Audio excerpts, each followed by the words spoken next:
what you see here is the lighting of a smoker. The idea is that you puff just a little bit of smoke around the bees before you start to work on the hive.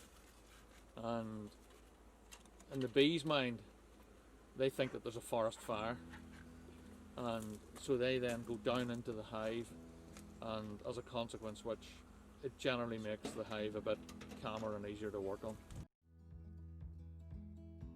That's the very base of the whole hive. This particular one has what's called an open floor.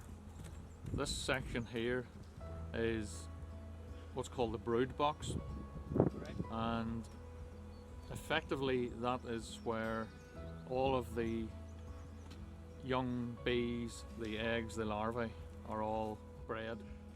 The queen lives in there along with all her subjects, if you like, and you'll see in a moment here there's a lot of frames get set into it. So the nucleus here is effectively just like a beehive, except in about half a beehive. This top part, this is just like a lid, that bit there, and he's doing a check to make sure that the queen isn't up in there. Yeah, no guard on that. So this top part here Where's it been busy? is what's called a super, and this effectively is the honey factory. So even in a part hive like this, the honey production, they want to produce honey, etc., and that's good because it proves that the new hive of bees is healthy and working well. Now the queen cannot in a normal hive get up in there, and you'll see that in a moment, but in this particular one she's allowed to wander about. These items here are called frames. It's like a wooden frame and there's a beeswax centre to it. You set those in, the bees then take that new frame and they build more honeycomb on top of it, and then they use that honeycomb structure to create their own cells for new bees or for honey, because the exact same process happens in some respects for the honey factory as it does in the brood area. Leo's just transferring the frames of bees across, does an inspection just to see that everything seems okay. Nectar flow, loads of honey. So there's loads of honey already being formed. I'm making more room for them here. It's a very, very active colony. Good to see. So on each one of these frames, they're within the brood box area. There can be new eggs that have just been laid by the queen. There can be hatched eggs into the grub or larvae, and there can then be the what are called capped over larvae cells, and the ideal is that you have all three of those on a frame, including some food stock around the outer sides, and that's what's called stores. And the stores is essentially honey that the bees then use to feed themselves and to feed the queen. The queen can't actually, she doesn't actually go out and feed herself. The hive feeds the queen, and the queen is considerably larger than the rest of the bees. There are larger than the worker bees in there as well, and they're called drones. They're the males. But by and large, all the bees that you see, the big majority of them are females, and they have different roles. Some are out, fly and forage for nectar and pollen. Some look after the internals of the hive, and they kind of move about in different roles throughout their life, which is actually only about 6 weeks or so as an individual bee from their hatched out. The new frames out of this nucleus are set towards the middle of the new hive, and that's just because the bee in its natural state wants to form itself from the centre outwards, and that's simply a heat management tactic. The hive wants to keep itself warm. Starting off, it's its life, if you like, from the centre. So by adding in these extra blank frames, that gives the hive the ability now to expand its brood, so that whenever the opportunity arises and there's good times, whenever there's plenty of pollen and nectar, then they can fill up those extra frames with more young bees, in other words eggs and larvae. So the idea is that you keep the frames fairly packed together, because if there's too large a gap between the frames, the bees try and make their own extra honeycomb, and it just makes the hive difficult to work with. So that there that Leo's looking at the minute is these will be transferred into the new super that will sit on top. You'll see that in a moment. If the queen got up into the honey factory area, the super as it's called, Yep. then she would just start to lay eggs and it would make a bit of a mess. So you can see how active the bees are. You can see the entranceway into the hive in the bottom left there, that lighter area. It's like a little slot that you see them going in and out through. Within the nucleus hive, they go in through a little circular opening, but in the real hive it's a little slot. But the pollen on those boys are green pollen. So the trick now is to get these bees now knocked into that hive. That's just as simple as turn them upside down, give them a shake. And any of the residual bees that are hanging about, they'll just think they're out in the outside world now, and they'll eventually make their way into the hive. The bee has a built-in compass, if you like. GPS, yeah. It's got its built-in GPS. The bees had GPS before man had. And their GPS is so accurate that they will go to the exact coordinate of where the hole was in that plastic box when it was sitting there. So you can already see them going to that same area. So as far as they're concerned now, they're flying in the outside world, they're going to go back to the same coordinate. It doesn't bother them that it's a little rectangular slot versus a circular hole. This thing that's getting set on top now is called a queen excluder, and the little holes in that are small enough so that the queen, who's larger, can't get up from the brood box into the super area. You want to keep the queen down in the brood box so that she produces more eggs and larvae, etc., so that the honey production is only up in the super. So now they will transfer these frames from the nuke box into their new final home, and you can already see on some of the frames the honeycomb being built up. So from here onwards now, the bees will start to increase in numbers, because the queen is in full laying mode at the minute. Before you take a new hive in a nucleus box like that and transfer it into a full hive, you need to know that the queen is actually actively laying. So that has already been proven out, and that's why this activity here is, from here onwards the hive will expand. Queen mates only once in her lifetime, and over the next number of weeks throughout the summer, she'll probably lay over 1,000 eggs a day,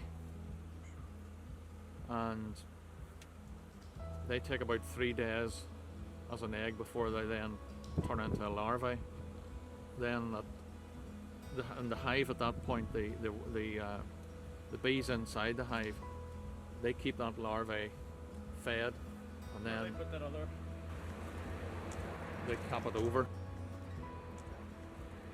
I'm drawn out is that the bees are taking the new frame, which has a honeycomb template, if you like, already on it, made out of beeswax. Yep. And they then add more beeswax to it in the honeycomb shape to build it up, or draw out as it's called. So you can see here there's the, as you fill this up, then you do the exact same as the main box. Any bees and honey that's there, you start from the centre and work outwards. This time in July you're talking about, this would be the best.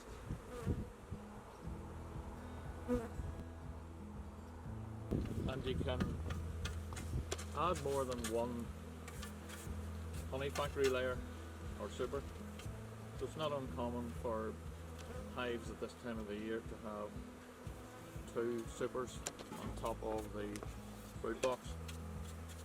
A fairly productive hive would maybe produce about 25 or so jars of honey in the summer season. You're lucky. And the honey itself is a totally natural product. There's no intervention as such with chemicals or anything. The bees don't produce honey at a constant rate, and as the year progresses the bee numbers will start to drop off, and in colder weather you can find that you sometimes need to give them a bit of a helping hand. So you can set a feeder on the top of that crown board and just let the bees come up through those holes. The bees themselves, they in turn feed the queen. She doesn't have to do any feeding. Her body is different than the rest of the bees, and she needs fed. So that's the complete hive as you can see it, with the base and the bottom, the brood box above it, queen excluder above that, the super above that, and the crown board and the lid. And the lid has a little ventilation slot on the top, and airflow up through the whole hive from the open base underneath through the vent on the top. Right. That's the hive. Got that.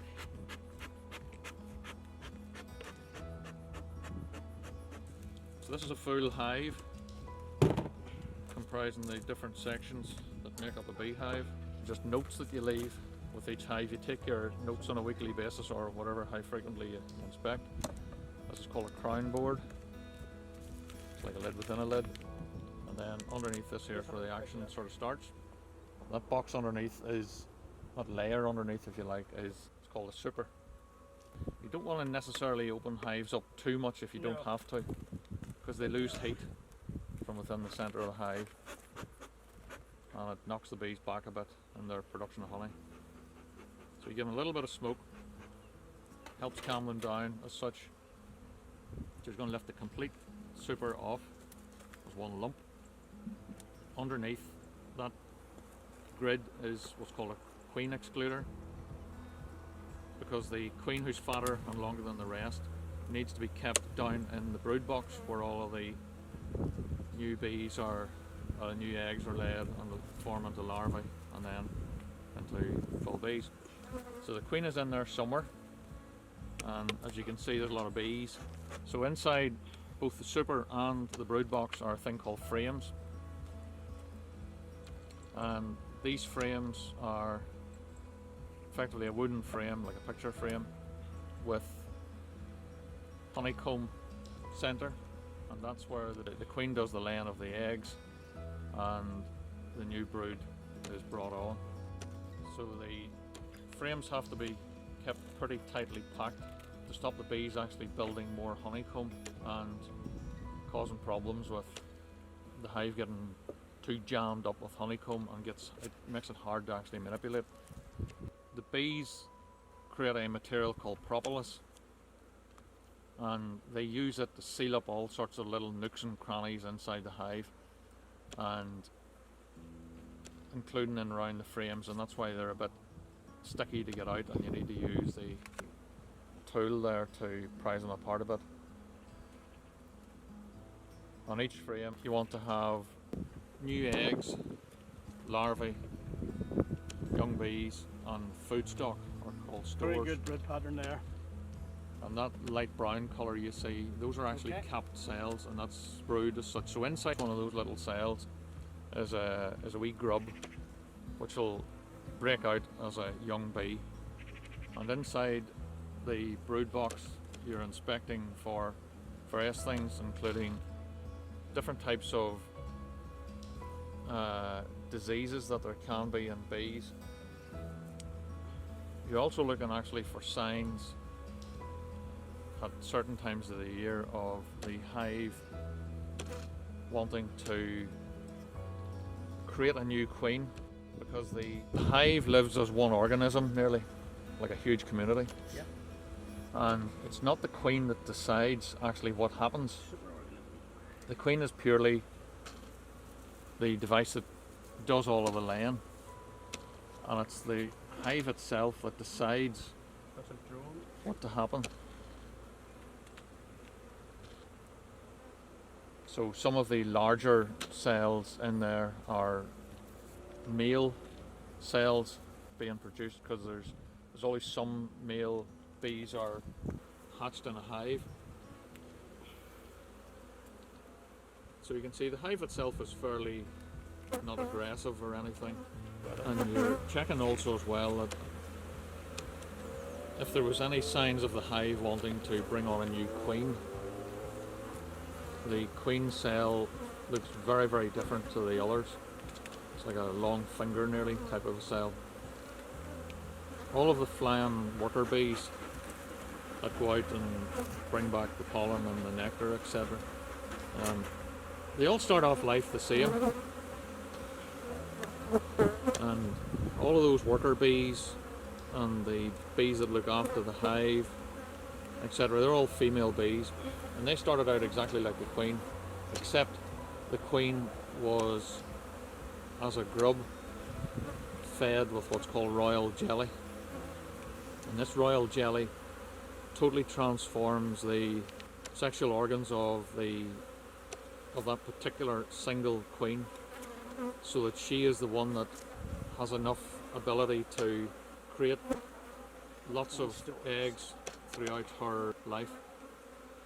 There's certainly a lot of bees in the hive, and you can see the outer end frames. There wasn't a big lot of brood or food stores on it, and that means the hive has a little bit of room to expand. Its house is not too full, because if the house gets too full, the bees basically go, this house ain't big enough for us all. Yep. If that happens, or just naturally, they want to swarm. So this particular hive went through a process of making sure that it didn't actually swarm, because if it swarmed, about half the hive would take off. Mm-hmm. This particular hive then, the fact that you can see larvae, eggs and brood, capped over brood in there, proves that there is actually a queen down in there. So even if you don't see the queen, that's the evidence that there's one in there. And that's of course important, because if you have no queen, then you're going to run out of bees. The bees creating their propolis and the bits of honey and so on makes the whole thing a bit tight, because there's no actual core to it as such, and it just acts as a filler to help you get the hive pulled apart. And they can be quite sticky, as you can see. I need a bit of manipulation and manoeuvring to get them in and out. Bees don't like vibration, because in the wild, vibration could, I suppose, mean anything, like a bear's going to raid it. So that little shake there, they just rose up and that look like that. They'll settle down here. Give it a look.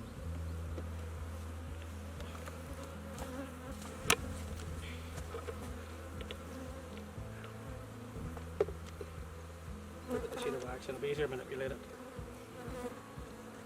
I'm going to clean this. The bees will make this comb. They'll just do it. That's their, spend their time doing, that's their instinct. What we tend to do is pop your stuff. This you can exchange it with, you know, for candles. You know, the people who make candles and all sorts of things. good practice to clean these. But I'll just increase and increase.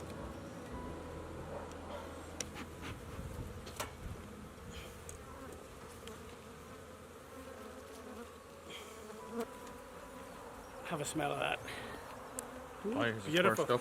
Beautiful. This particular process that's going on here was funded by the Grand Choice project through Lisburn and Castlereagh City Council, and this is the setup of the infrastructure for the community hive, which will be put in place very soon.